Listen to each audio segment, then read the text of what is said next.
കയ്യിൽ ഞാൻ ഇന്ന് വരെ കഴിക്കാത്ത ഒരു ഫ്രൂട്ട് കിട്ടിയിട്ടുണ്ട്. കാണിച്ചേട്ടെ. ഇത് റംബൂട്ടാനാണ്, പക്ഷേ നമ്മുടെ സാധാ റംബൂട്ടാനേക്കാളും നല്ല വലുപ്പമുണ്ട്. ഇതിൻ്റെ പേര് നെഫീലിയം റംബൂട്ടാൻ. സോ നമുക്ക് പോയിട്ട് നിന്ന് ട്രൈ ചെയ്യാം. ഇത് കഴിക്കാൻ നല്ലതായിരുന്നു എന്നാണ് അച്ഛൻ്റെ ഒരു ഡൗട്ട്. കട്ടിയുള്ള തോട്. ഞാനും അമ്മയും പുറന്തോടിൻ്റെ അത്രയും കട്ടിയുള്ള ഫ്ലഷ് ആയിരിക്കും ഉള്ളിലെന്നാണ് വിചാരിച്ചത്. പക്ഷെ നമ്മുടെ എക്സ്പെക്റ്റേഷൻ പോലെ ആയിരുന്നില്ല റിയാലിറ്റി. ഇങ്ങനെ ഉണ്ടായിരുന്നത് നമ്മുടെ മുഖഭാവം നോക്കിയിട്ട് മനസ്സിലാക്കാം.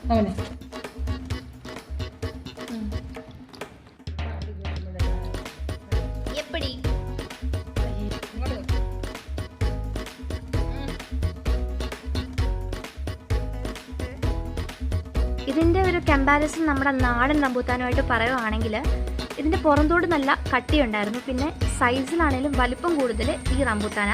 പിന്നെ മധുരം നല്ല കൂടുതലുണ്ട്, ഇത്തിരി പുളിയുണ്ട്, ആൻഡ് നല്ല ജ്യൂസി ആയിരുന്നു. ഫ്ലഷ് പെട്ടെന്ന് നമുക്ക് സെപ്പറേറ്റ് ചെയ്തെടുക്കാം കുരുവിൽ നിന്ന്. അപ്പോൾ ഇത്രയേ ഉള്ളൂ. Bye bye.